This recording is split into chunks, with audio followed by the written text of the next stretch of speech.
మన ముకుంద జ్యువెలర్స్ కొత్త బ్రాండ్ పూర్వి అందమైన 18 గ్రామ్స్ బంగారు ఆభరణాలు అందుబాటు ధరల్లో వివరాలకు సంప్రదించండి. నమస్తే రమ్మగారు. నమస్తే జయ. రమ్మగారు, ఏదైనా జానపద కథ చెప్తారా? చెప్తాను జయ. అడపా చిరంజీవి గారిది ముసుగు వీరుడు. ఓకే. ఈ వీరి పుస్తకాలని క్లాసిక్ బుక్స్ వాళ్ళు ప్రింట్ చేశారు.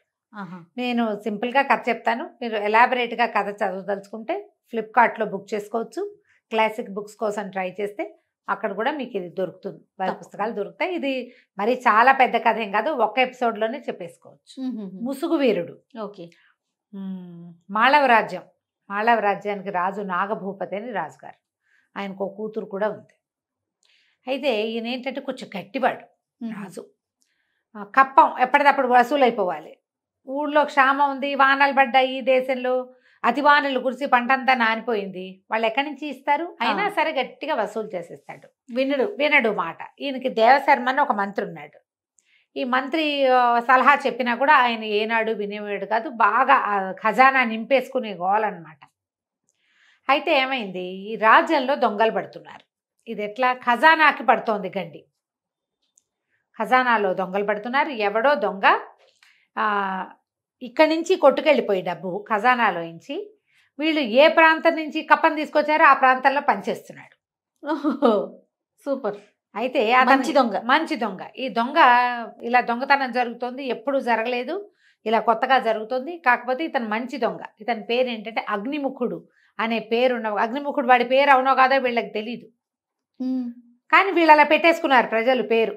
అగ్నిముఖుడు అని పేరు పెట్టుకున్నారు. ఇప్పుడు మనం తుఫాన్లు వస్తాయి, తుఫాన్కో పేరు పెట్టట్లా? అదే కదా. అలాగా ఈ వచ్చేవాడు ఏం చేస్తాడు, వాడు సైనికులు వాళ్ళు ఏదైనా వస్తే పొగొచ్చేలాగా చేస్తాడు.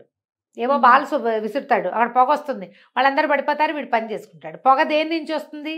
అగ్ని నుంచే కదా. నిప్పులేందే పొగ రాదు, కాబట్టి అగ్నిముఖుడు అని పేరు పెట్టుకున్నారు. ఓకే. వీళ్ళు కొన్ని ప్రాంతాల్లో కప్పని తీసుకోవద్దు అని వాళ్ళు అడిగారు, కొన్ని ప్రాంతాల వాళ్ళు. అయినా సరే రాజుగారు కప్పాలు లాగేశాడు అక్కడి నుంచి. డబ్బులు లేకపోతే కుదరదని సైనికులను పంపించి కొట్టించి లాగిచ్చి సామాన్లు అమ్మించి మొత్తానికి ఎట్లా కొట్టా డబ్బులు వసూలు చేసేసారు. ఒకరోజు రాత్రి ఖజానాకి చిల్లుబడింది. అతను వచ్చి ఇది పట్టుకుపోయాడు. కరెక్ట్గా చూస్ చేసి ఆ ఊరి పేరు రాసిందే పట్టుకెళ్ళిపోయాడు. ఓకే. అయితే ఇప్పుడు రాజుగారికి చాలా కోపం వచ్చేసింది. ఏమిటి ఇట్లా ఎందుకు ఎలా జరుగుతుంది? ఇప్పటిదాకా అసలు మనం దేశంలోనే దొంగతనాలు లేవు, ఖజానాలో దొంగతనం ఏమిటి, చిన్నతనం, ఎట్లాగైనా వీడిని పట్టాలి. అప్పుడు వీళ్ళు ఒక ప్లాన్ చేశారు. ఏం చేశారు, ఏ ఊళ్ళ నుంచి ఇంకా కప్పాలు రావాలి లెక్క పెట్టారు. ఒక ధవళగిరి, కాంతిగిరి, ఒక 6 ఊళ్ళు. సరే, ధవళగిరి నుంచి బలవంతంగా పట్టుకొచ్చేసేయండి, చూద్దాం వీడేం చేస్తాడు. ఒక ఊరు నుంచి తీసుకొచ్చి పెట్టారు. తీసుకొచ్చి పెడితే ఒక దొంగ, వీళ్ళు చూశారు, అతనికి కాపలా చాలా టైట్ చేశారు. నిండుగా టైట్గా ఉన్న నల్లటి బట్టలు, బలిష్ఠుడైన ఒక యువకుడు ఎవరో గుర్రం మీద వచ్చాడు. గుర్రాన్ని పక్కకి తోలేశాడు, దాని దారిన దాక్కుంది. తన లోపలికి వెళ్తున్నాడు. ఆ ఖజానాకి వెళ్ళే అన్ని మార్గాలు అతనికి తెలుసు. కొంతమంది సైనికుల మీద పడి పట్టుకోబోయారు. ఇతనేవో అగ్నిలోకి గాల్లోకి గోళీ లాంటివి విసిరాడు, పొగొచ్చేసింది. దాంతో అందరూ స్పృహ తప్పి పడిపోయారు. లోపలికి వెళ్ళేసి తీసేశాడు ఖజానా. లోపలికి వెళ్ళిపోయాడు. ధవళగిరి డబ్బులు తీసేశాడు. ధవళగిరిలోనే మొత్తం పనిచేశాడు. ఓకే. రాజు పిచ్చి కోపం వచ్చింది. మళ్ళీ ప్రయత్నం చేద్దాం అనుకున్నారు.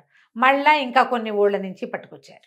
ఈసారి అబ్బాయి ఏం చేశాడు, ఈ కుర్రాడు ఒక పురాతనమైన దేవాలయం, ఆ దేవాలయంలో బోలెడు బొమ్మలు అవి కూడా రాస్తారు. కొన్ని బొమ్మలు పైకి కిందకి కదిపితే ఆ అమ్మవారి విగ్రహం వెనకాల ద్వారం తెరుచుకుంటుంది. అది కరెక్ట్గా ఖజానా దగ్గరికి వెళ్ళిపోతుంది. అక్కడికి వెళ్ళిపోతాడు. వెళ్ళిపోయి డబ్బు భుజాన్ని వేసుకుంటాడు. అదంటే అంటే వీడికి లింక్స్ అన్ని తెలుసు, వాడికి తెలుసు. వాడికి ఎట్లా తెలుసు అనేది ఎవరికీ తెలియదు. పట్టుకొచ్చేస్తాడు. అయితే తిరిగి వస్తుంటే అతను అంతఃపురం వైపు నుంచి వస్తాడు. అంతఃపురంలో రాజకుమారి కూతురు మెలకుగా ఉంటుంది. అమ్మాయి, నువ్వు ఫలానా వాడివైనా దొంగవైనా అని కనుక్కుని నేను నిన్ను చూశాను, నాతో యుద్ధం చేసి గెలిచి వెళ్ళాలి నువ్వు ఇక్కడి నుంచి అని లాఘవంగా కత్తి తీసేసరికల్లా యువరాణి పేరు స్వప్నమాల. ఆ స్వప్నమాల ఇతను యుద్ధం చేస్తారు. ఆ వచ్చిన అగ్నిముఖుడు స్వప్నమాల ఇద్దరు యుద్ధం చేస్తారు. చివరికి స్వప్నమాల కత్తి వదిలిపెట్టేస్తుంది. అతను ఆ సంచి డబ్బులు మూట పుచ్చుకుని వెళ్ళిపోతాడు. కాకపోతే ముసుగు తీసేస్తాడు. ముసుగేసుకుని ఉన్నావని ఎక్కిరిస్తుంది. ముసుగు తీసేస్తాడు. ఒకళ్ళనొకళ్ళు చూసుకుంటారు. ఆ అమ్మాయికి 19 ఏళ్ళు ఉంటాయి, అతనికి 25 ఏళ్ళ వయసు ఉంటుంది. 25 ఏళ్ళు కూడా లేవు. ఆ ఏజ్లో ఉన్న వాళ్ళు ఒకళ్ళ సత్తా ఒకళ్ళు చూసేసరికల్లా సహజంగానే ఒకళ్ళ మీద ఒకళ్ళకి ఆసక్తి ఏర్పడుతుంది. వీడు దొంగ, దోపిడీకారుడు, ఇంత చక్కగా ఎలా ఉన్నాడు అనిపిస్తుంది అమ్మాయికి. ఈ అమ్మాయి ఇంత నాజుగ్గా ఉంది, చక్కగా నాజుగ్గా తెల్లగా పింగాణి బొమ్మలే ఉన్న అమ్మాయి ఎంత లాఘవంగా ఇంత బదులైన వాడిని కూడా ఓడించడానికి ప్రయత్నం చేస్తుంది. నా వల్ల కాదని భయపడకుండా ఆ అమ్మాయిలో ఉన్న లాఘవము సౌందర్యము అబ్బాయిని ఆకర్షిస్తాయి. మర్నాడు పొద్దున రాజు ఆశ్చర్యపోతాడు. ఎంత ప్రమాదం అమ్మా, ఎట్లా చేసావు ఈ పని నువ్వు అంటే, ఎవరు చూశారు నేను యుద్ధం చేయటం అంటూ. కొంతమంది సైనికులు చూశారు. వాళ్ళ యుద్ధం జరుగుతున్న ఈ కత్తి యుద్ధం, ద్వంద్వ యుద్ధం జరుగుతుంటే బెదిరి భయపడి మీ దగ్గరికి రాకుండా ఆగారు. 5-6 సైనికులు నిలబడి చూశారు మీ ఇద్దరు యుద్ధం చేయటం. ఎంత ప్రమాదకరమైన పని చేసావు అంటే, ఈ అమ్మాయి చెప్పింది చాలా లాఘం ఉన్నవాడు అతను, చాలా గట్టివాడు యుద్ధంలో, కానీ మొహం చూసినా కూడా చూశానన్న హింట్ మాత్రం ఆ అమ్మాయి ఇవ్వాల. అక్కడి నుంచి వెళ్ళిపోతాడు. ఆ కుర్రాడు కూడా డబ్బులు పుచ్చుకుని వెళ్ళిపోతాడు. ఆ ఊళ్ళల్లో పంచబడుతుంది డబ్బు అంతా. అయితే ఇతను ఒక గుహలో ఉంటాడు, అతని నివాసం. ఆ గుహ దగ్గరికి వెళ్ళేసరికల్లా అతని తండ్రి లేచి వస్తాడు. తండ్రి ఉంటాడు. తండ్రి మెచ్చుకుంటాడు అనమాట కొడుకుని. వీడి పేరు ఏంటంటే విక్రముడు. విక్రమ్, చాలా మంచి పని చేస్తున్నావు, ఇవన్నీ కరెక్ట్గా ఏ ఊరికి అందించాల్సిన డబ్బులు ఆ ఊరికి అందించేసావా అని మాట్లాడుతూ నీకు ఒక రహస్యం చెప్పాలి అని చెప్తాడు. ఏ లక్ష్యంతోటి నేను ఇక్కడ ఇంత చీకట్లో ఈ రకంగా నివసిస్తున్నానో ఆ లక్ష్యాన్ని నువ్వు తప్పకుండా నెరవేర్చగలవు నాయన. రుద్రసేనుడు ఆయన పేరు, ఈ విక్రమ్ వాళ్ళ నాన్న పేరు అని చెప్తే, ఏమిటి రహస్యం ఏంటంటే, పూర్వం ఈ మాళవ రాజ్యానికి జయభూపతి అని ఒక రాజుగారు. ఓకే. పూర్వం ఈ మాళవ రాజ్యానికి చంద్రశేఖరుడు అనే ప్రభు ఉండేవాడు. నేను ఆయనకి అంగరక్షకుడిగా పనిచేసేవాడిని. ఆయనకు ఒక కుమారుడు ఉన్నాడు, కీర్తివర్మని. నీకంటే ఒక 4 సంవత్సరాలు పెద్దవాడు. మహారాణి నిండు గర్భవతిగా ఉన్నప్పుడు ఈ నాగభూపతి, ఇప్పుడు రాజుగా ఉన్న ఆయన దగ్గర సర్వసైన్యాధ్యక్షుడు. ఓహో. ఎలాగైనా రాజుని పడగొట్టి రాజ్యాన్ని చేజెక్కించుకోవాలని ప్రయత్నం చేసి ఒక కల్లోలాన్ని సృష్టించి ఆయన మీదకి ఉసుకొల్పాడు కొంతమందిని. ఈ సందట్లో రాజుగారు మరణించాడు. రాజుని, రాజకుమారుణ్ణి ఇద్దరిని సంహరించేందుకు ప్రయత్నం జరిగింది. ప్రయత్నంలో రాజుగారు మరణించాడు. రాకుమారుడు తప్పించుకున్నాడు. ఈ అబ్బాయి, ఇతనికి ఒక 4-5 సంవత్సరాల వయసు, ఆ అబ్బాయికి 8-9 సంవత్సరాల వయసు. నా కీర్తివర్మ 4 ఏళ్ళు పెద్దవాడు నీకంటే. యువరాణి మహారాణి కూడా గర్భాలసతోటి పారిపోయింది. ఆమె కని మరణించింది. ఆ శిశువుని ఒక చెలికత్తకి, ఒక పరిచారికకి అప్పచెప్పింది. నేను రాజుగారి వెంబడబడి ఈ సైనికులు వస్తుంటే ఆయన వెనకాల పడి నేను వెళ్ళాను. ఆయన మరణించి నా కొడుకుని రక్షించు, కూతురు సంతానం ఎవరు పుడతారో వాళ్ళని రక్షించు, రాజ్యం జాగ్రత్త అని నాకు అప్పచెప్పి ఆయన మరణించాడు. నేను తిరిగి వచ్చే లోపల మీ అమ్మని చంపేసి నిన్ను కూడా చంపడానికి ప్రయత్నం చేశారు. ఇన్ని జరిగిపోయినాయి అన్నమాట. రాజుకి బాగా సన్నిహితుడైన రుద్రసేనుడి తాలూకు వారిని, పిల్లాన్ని కూడా చేశారు. అయితే ఇప్పుడు మంత్రిగా ఉన్న ఈయనే ఏదో వారి శర్మ, ఏం శర్మ ఆయన పేరు, దేవశర్మ గారు. ఆయన ఏం చేశాడంటే, మీ అమ్మ చనిపోయినా నిన్ను తప్పించి దాచిపెట్టాడు. మంచి ఆయన. నేను తిరిగి వచ్చాక పిల్లవాడిని నిన్ను నాకు అప్పచెప్పాడు. నేనేమో ఈ కీర్తివర్మని తప్పించాను. ఈ తప్పించిన కీర్తివర్మని రత్నాల వ్యాపారి, నాకు పురాతన స్నేహితుడైన ఒక ఆయన దగ్గర పిల్లవాడిని అప్పచెప్పాడు. రాచ విద్యలు నేర్చుకుంటూ ఆయన దగ్గర పెరుగుతున్నాడు, ఆయన దగ్గరే ఉన్నాడు. అయితే కుర్రాడు అడిగాడు, యువరాణి మరి మహారాణి ప్రసవించింది కదా, ఏం శిశువు కలిగిందంటే ఆడ శిశువే కలిగింది. మరి అమ్మాయి ఎక్కడుంది అన్నాడు. ఎక్కడో ఉంది, అది రహస్యం, ఇప్పుడు నేను నీకు చెప్పను అన్నాడు. శిశువు ఉంది, నీకు చెప్పను, కీర్తివర్మన్ మాత్రం మనం కలుద్దాం. అక్కడి నుంచి కొద్ది రోజులకి ఇలాగే హడావిడిగా నడుస్తూనే ఉంది. వాళ్ళు కప్పాలు వసూలు చేస్తున్నారు, ఈ అబ్బాయి ఏమో వెళ్ళి వాటి పట్టుకొచ్చేస్తున్నాడు. ఏ రకంగా అయినా సరే తప్పించేసుకుంటాడు, దొరకడు. వాడికి వచ్చిన విద్యలు అన్నీ, అదేదో మంత్ర విద్య వచ్చు, కనపడినట్టే కనపడతాడు, మాయమైపోతాడు. ఓకే. ఇలాగే చెప్పుకుంటున్నారు. సరే, కీర్తివర్మ వజ్రాల వ్యాపారి ఈయన స్నేహితుడు, తర్వాత రుద్రసేనుడు, విక్రముడు నలుగురు కలిసి కూర్చుని మాట్లాడుకుని మన రాజ్యాన్ని మనం వెనక్కి తీసుకోవటం ఎట్లా. కీర్తిసేనుడు అన్నాడు, నేను ఎప్పుడే నాగభూపతిని సంహరిస్తానంటే అదంత సులువు కాదు. నిదానంగా ఇప్పుడు మన ఎంతమంది ఉన్నారో ప్రజల్లో, మన వైపు ఎంతమంది ఉన్నారు.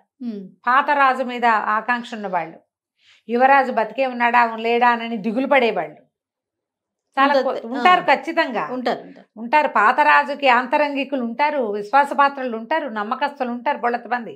వీళ్ళలో ఇప్పుడు ఈ ఉన్న సైన్యంలో తర్వాత ఉన్న అధికారుల్లో మన వాళ్ళు ఎంతమందో ఒకళ్ళతో మాట్లాడుకుని వాళ్ళందరినీ మెల్లిగా మన వైపు తిప్పుకుంటే అప్పుడు తక్కువ సైన్యంతో మనం నాగభూపతిని జయించవచ్చు. ఓ అయితే ఇప్పుడు సరే మాట్లాడుకున్న తర్వాత ఎవరి దారిని వాళ్ళు డిస్పర్స్ అయిపోతారు.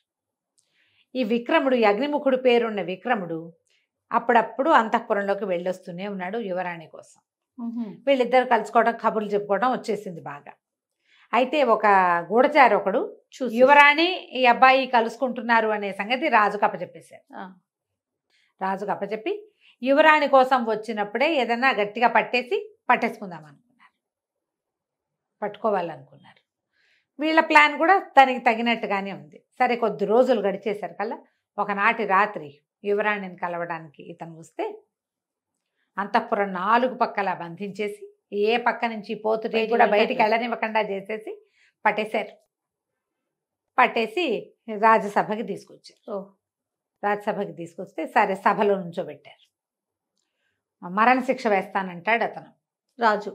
తల్లి బతిమలాడుతుంది కూతురు, నేను ప్రేమిస్తున్నాను ఇతన్ని, దొంగతనం చేశాడు కానీ సొంతానికి వాడుకోలేదు, ఎక్కడికక్కడ పంచిపెట్టాడు, నువ్వే ఎందుకు ఆ పని చేయలేదు, ప్రజలకు ఇబ్బందులు, నువ్వెందుకు కప్పం వదిలిపెట్టలా, అదంతా రాజకీయం, నువ్వు మాట్లాడద్దంటాడు తండ్రి. రాజకీయం పనికి ఒక పద్ధతి ఉంటుంది, మా పద్ధతి ప్రకారం మేము చేస్తానికి నువ్వు చెప్పొద్దంటాడు. ఈ పిల్ల బతిమలాడుకుంటుంది, తల్లిని తెగ బతిమలాడినా తల్లి ఏమీ చెప్పలేకపోతుంది. మరణశిక్ష ఖరారు. సరే మరణశిక్ష వేస్తామన్నారు. అన్నాక ఇతని మధ్యలో నుంచోబెట్టేశారు కల్లా ఒక రకమైన టెన్స్ డెవలప్ అయింది. ఈ అగ్నిముఖుడి మీద రాజకుమార్తెతోటి కలుస్తున్నాడు చేస్తున్నాడు అనేది ఒక చెడ్డ పేరుంది. కానీ వీడికి ఎంత మంచి పేరుంది ప్రజల్లో. అందరికి కొంతకాలంగా వాడు ప్రతి ఊళ్ళోనూ ఆరాధ్య దైవంగా ఉన్నాడు అతను. అంతే, ప్రతి ఊళ్ళోనూ ఈ కప్పం కట్టలేక బాధపడే ప్రతి వాడికి వీడే కల్పవృక్షం. అంతే. ఎవరికి సంతోషంగా ఉంటుంది? యువరాణి అంతఃపురంలోకి జొరపడ్డాడు అనగానే ఒక టెంపర్, మన ఆడపిల్లల మీదకి వచ్చారంటే ఒక కోపం రావాలి సహజంగా. ఇక్కడ అట్లా రావటల్లా. అందరికి ఒక సాఫ్ట్ కార్నరే ఉంటుంది ప్రతి వాళ్ళకి. కొంతమంది అతని పక్షం వహించున్నారు కానీ ఇక్కడ ఏం అవటం లేదు. దాంతో రాజేమన్నాడు, గట్టిగా ఘోషణ చేశాడు, నువ్వు నా డబ్బుని నువ్వు పంచిపెట్టి నీ డబ్బు ఎట్లా అవుతుంది అంటాడు ఈ అబ్బాయి. శిస్తు కదా, శిస్తు అది. నీ అంతటి నువ్వు వదిలిపెట్టవలసిన డబ్బు నువ్వు వదలకుండా తీసుకొచ్చావు. నువ్వు డబ్బంతా లోపల దాచుకుంటే నువ్వు ఇంకా రాజ్యం చేసేదేమిటి? అది నువ్వు సంపాదించింది కాదు, వాళ్ళు కష్టపడింది. డబ్బును అందుకు పంచిపెట్టాను, అయినా నువ్వు నాకు శిక్ష వేసేదేం లేదు, నన్ను ఎవరు పట్టుకోలేదు, నేనే పట్టుబడ్డాను అనేసరికి రాజు ఆశ్చర్యపడ్డాడు. నువ్వు పట్టుబడ్డం ఏంటి? మేము ఇంత ప్రయత్నం చేశాను. ఏమీ ప్రయత్నం చేయలేదు, మీ ప్రయత్నం అంతా నేను చేయించింది, నేను ఒప్పుకున్నాను కాబట్టి అని ఈ గొలుసులు వేసి పట్టుకున్నారు. ఆ గొలుసులు చేతపుచ్చుకుని దగ్గరికి లాగితే గట్టిగా లాగేశాడు. అటు ఇటు నిలబడిన సైనికులు ఒకళ్ళకొకళ్ళు గుద్దుకుని గొలుసులు వదిలిపోయినాయి. అయ్యో. ఆ కింద పడిపోయిన సైనికులు పైకి లేచేసరికల్లా ఒక 5-6 సైనికులు వాళ్ళ కత్తులు అడ్డం పెట్టేశారు. రాజుకు అర్థం కాల, మన సైనికులకి కత్తులు చూపిస్తున్నారేమిటి? అక్కడ వేరే ఎవడూ లేడు, ఉన్నదంతా వీళ్ళదే రాజ్యం. అదేగా, వీళ్ళ రాజ్యంలోనే వీళ్ళ సైనికులే అగ్నిముఖుడిని పట్టుకున్న వాళ్ళని ఆపేందుకు ఒక డజన్ మంది తయారయ్యారు. ఏం జరుగుతుంది ఇక్కడ అని పెద్ద పెద్ద కేకలు పెట్టాడు, పెద్దగా అరిచాడు. ఏం జరుగుతుందంటే దేవశర్మ కూడా అర్థం కావట్లేదు. ఆయన మంచివాడే మంత్రిగా, కానీ భయస్థుడు సహజంగా. అది ఆయన ఏం చేశాడు, రాకుమార్తెని అదే డెలివరీ అవుతున్న మహారాణి పారిపోయేందుకు సహాయం చేశాడు. అవును. ఈ చనిపోతున్న విక్రముడి తల్లిని చనిపోనిచ్చిన పిల్లాన్ని ఎత్తుకుని పారిపోయి అతను మళ్ళీ రుద్రసేనుడికి అప్పచెప్పాడు. కానీ ఈ రాజుతో పాటే నాగభూపతితో పాటే ఉండిపోయాడు. ఆయనకి అర్థం కాల ఏం జరుగుతుంది అంటే ఈ చుట్టూతో ఉన్న మొత్తం సభాజనంలోంచి సగం మంది కత్తులు చేసి లేచేశారు. కూర్చున్న వాళ్ళ మీద కత్తులు చూపించేశారు. జనాల మధ్యలోంచి రుద్రసేనుడు బయటకు వచ్చాడు. నీ రాజ్యం మా చేతిలో ఉంది నాగభూపతి, చంద్రశేఖరుణ్ణి జయించినంత సులువు కాదు, ఆయన్ని ఒక్కడనే చేసి వెంటబడి వధించావు నువ్వు. ఇప్పుడు నిన్ను వధించడానికి ఇంతమంది ఉన్నారు, నీ సైన్యమే, నువ్వు పోషించిన వాళ్ళే. తన రాజ్యాన్ని హస్తగతం చేసుకోవడానికి చంద్రశేఖరుడి కుమారుడు కూడా ఇక్కడే ఉన్నాడని అప్పటిదాకా ఇలా తలకి ఇట్లా ముసుగేసుకుని ఉన్న కీర్తివర్మ ముసుగు తీసేసరికల్లా ఈ ప్రజలు చాలా మంది నుంచున్నారు తీర్పులు వినడానికి. అందరూ ఆశ్చర్యపోయారు. డిట్టో వాళ్ళ నాన్నలాగా ఉన్నాడు ఆ అబ్బాయి. ఒక 20 ఏళ్ల క్రితం సంహరించబడిన మహారాజు మళ్ళీ వచ్చి బతికొచ్చినట్టుగా కనపడింది. పెద్ద పెద్ద చంద్రశేఖర్ మహారాజుకి జై జై అని కేకలు పెట్టారు. కేకలు పెట్టేసరికి ఆయనకి పిచ్చి కోపం వచ్చింది. కానీ కదలటానికి వీల్లేదు. వాళ్ళంతమంది సైనికులు ఈయన చుట్టూతా మోహరించున్నాళ్ళు. కదిలితే తగులుతుంది. పిరికి పందలు నా వెనకాల బోళ్ళంత చేశారు, నీకు అంత ధైర్యం ఉంటే నువ్వు నాతో పోరాడు, అది ఇదే అని గట్టి గట్టిగా అరిచాడు. అరిస్తే ఇతను అన్నాడు, రుద్రసేనుడు, నీతో పోరాడాల్సిన అవసరం లేదు నాకు. నువ్వు ఎవరిని బంధించావో వాడితో పోరాడు. నా కొడుకు, నేను పెంచిన కుమారుడు, నీ కొడుకుని నేను ఆనాడే చంపేసంటే నువ్వు చంపలేవు కూడా. ఆ రోజే నా కొడుకుని నేను తేజికిచ్చుకున్నాను. నా దగ్గరకు వచ్చేసాడు. యువరాజు కీర్తివర్మని నేను రక్షించి కాపాడి పెంచాను. వీళ్ళిద్దరు ఉన్నారు, నువ్వు వీడితో యుద్ధం చేయి చాలు అనేసరికి చేరో కత్తి పుచ్చుకున్నారు. చేశారు. యుద్ధం చేశారు. యుద్ధం చేస్తే బాగా గట్టి దెబ్బ తగిలి రాజు కాస్త పడిపోయాడు. అప్పుడు ఈయన చెప్పాడు రుద్రసేనుడు, నీకు ఇంకొక ప్రత్యేకమైన విషయం చెప్తాను. మహారాణి ప్రసవిస్తే మరణించింది. మహారాణికి పుట్టిన కుమార్తె యువరాణి స్వప్నమాలగా నీ దగ్గరుంది. ఓహో. ఆ స్వప్నమాల నీ కూతురు కాదు, నీ భార్య అప్పుడే మగపిల్లవాడిని ప్రసవించి, పిల్లవాడు డెడ్కి ఏమనాలి దాన్ని, స్టిల్ బర్త్ బేబీ, మృత శిశువుని ప్రసవించింది. ఈ ప్రసవం చేసిన మంత్రసాని నా స్నేహితుడి భార్య. మృత శిశువుని పాతిపెట్టి మహారాణి కన్నా స్వప్నమాలని నీ దగ్గరికి చేర్చాం. ఇన్నాళ్ళు నువ్వు ఎవరిని సంహరించావో అతని కూతుర్ని పెంచావు. స్వప్నమాల వలవల ఏడవటం మొదలుపెట్టింది. అమ్మాయి మరి రాజకుమార్తె అన్నయ్య కేసు చూసింది. అన్నయ్య సంతోషంగా చూసినట్టు చెల్లెలు బతికే ఉందని ఈ రహస్యం చెప్పలేదు. స్వప్నమాల యువరాణి అనే విషయం ఆయన ముందు చెప్పలే. అక్కడి నుంచి పరిగెత్తుకొచ్చింది దగ్గరికి. ఈయనేమో నాగభూపతి మరణించాడు కత్తిపోట్లకి. మరణించేసరికి తల్లిని కావలించుకుని ఏడ్చింది. ఇప్పుడు ఏం చేయాలి, ఆయన పెంచిన తండ్రి చాలా ప్రేమగానే పెంచుతారు కదా సొంత పిల్లలు అనుకుని. ప్రజలందరూ జయ జయధ్వానాలు చేశారు. ఈ నాగభూపతికి అంత్యక్రియలు చేసి తర్వాత ఈ ఎవరైతే వజ్రాల వ్యాపారి కీర్తివర్మని పెంచాడో ఆయన కూతుర్ని పెళ్లి చేసుకున్నాడు కీర్తివర్మ. రాజ్యానికి రాజు అయ్యాడు. సర్వసైన్యాధ్యక్షుడు ఈ అగ్నిముఖుడు అని పేరున్న విక్రముణ్ణి సైన్యాధ్యక్షుడిని చేసి యువరాణిని అతనికిచ్చి వివాహం చేశారు. తర్వాత ఈ ముసుగు వీరుడు కొంతకాలం 1-2 ఏళ్ల పాటు ఇక్కడ చిన్నంగా తిరిగి దేశంలో చాలా ఊళ్ళని సంరక్షించాడు.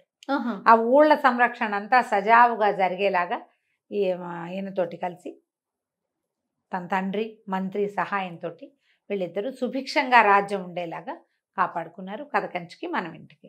తప్పకుండా. చాలా బాగుందండి. నమస్తే. నమస్తే.